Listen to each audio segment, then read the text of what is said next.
Hi there, aspiring to become data scientist but don't know what is data science. If that is so, please do watch this video from start to end. In this video, I am going to introduce you to what is data science and all about data science. So let us start.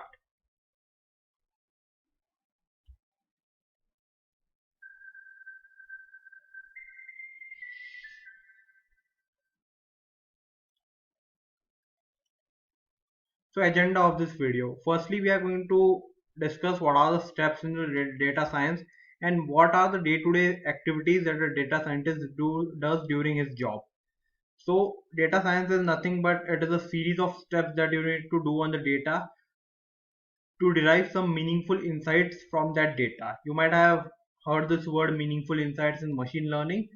So first let us see what is the relationship between machine learning and data science. So here in this diagram, as you can see, the data science is an interdisciplinary domain, that is it consists of computer science, mathematics and statistics, and the domain knowledge and the business knowledge. And it is when you combine computer science and mathematics and statistics, it forms machine learning. So data science is all about machine learning, software development and traditional research. When we combine all this, a new subject comes into picture, and that is data science. So I hope what data science is clear to you.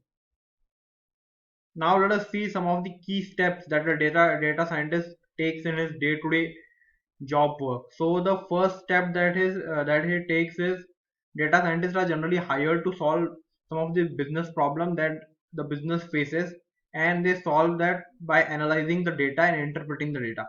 So firstly, they need to identify what is the business problem in the business. So for that, how will you identify a business problem if you are a data scientist?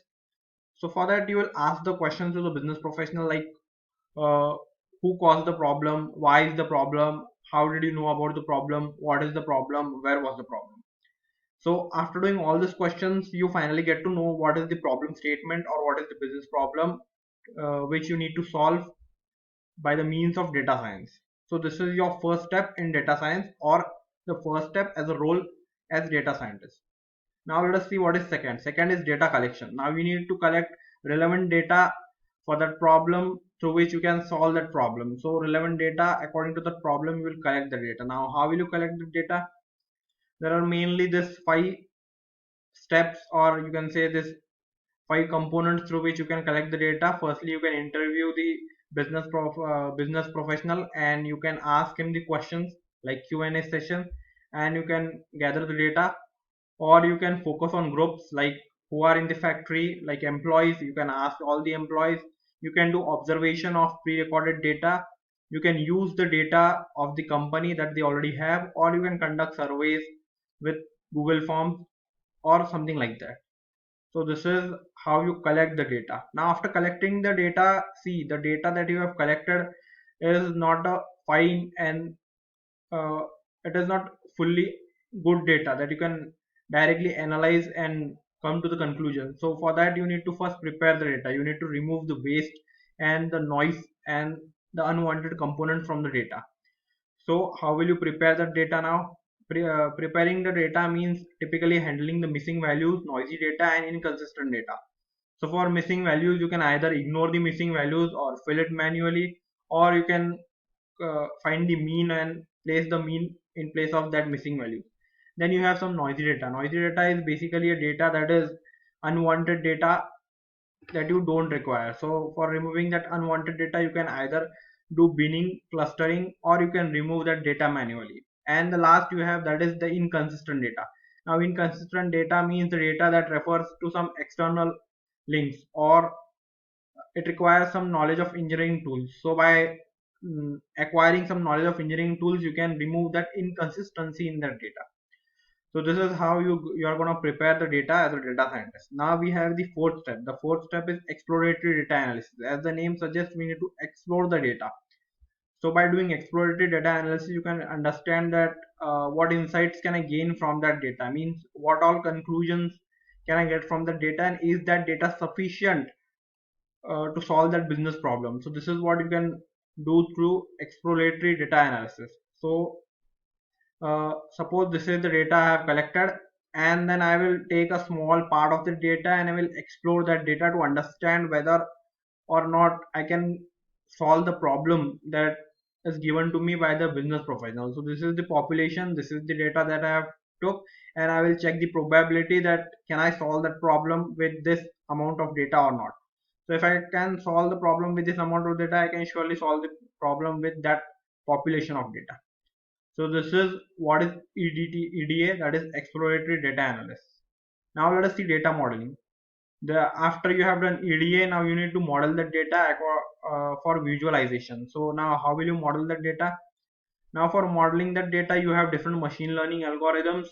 So if you are using a supervised machine learning algorithm, so you have linear regression or polynomial regression. If you are using classification, so you have KNN, or you have some trees naive Bayes algorithm, logistic regression, and this all algorithms. If you are using unsupervised learning, then you have k-means and FP growth, and similarly in reinforcement. So this all uh, so you can do this all with the help of some machine learning algorithms, and it depends on which type of machine learning algorithm do you want to use, supervised, unsupervised, or reinforcement.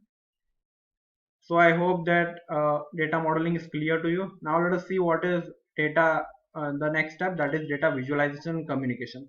In this step, basically you need to visualize the data in form of graphs, charts, pie charts, histograms, and rest of the things.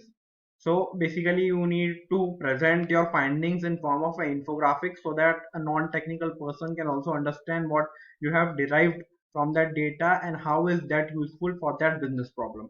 So this is how you need to convince. For this, communication is very important, and visualization too. So you can do visualization with the help of these tools like Tableau, ClickView, Plotly, Data Wrapper, HighCharts, and Fusion Charts. So these are some of the tools that are used by business professionals and data scientists for visualizing the data.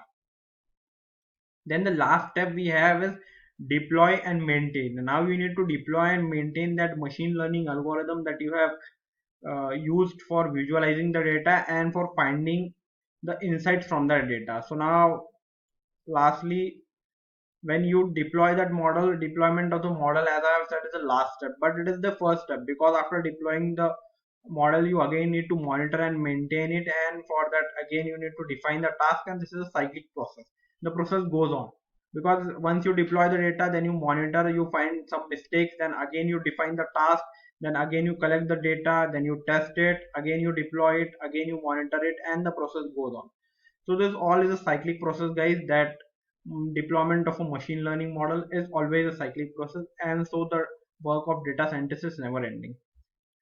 So I hope that all the 7 steps of a workflow of data scientists are clear to you, and this is what the data scientist does in his day-to-day task at his office. So I hope that I have convinced you regarding data science. This was all for this video, guys. Thanks for listening, and please do like, share, and subscribe my channel.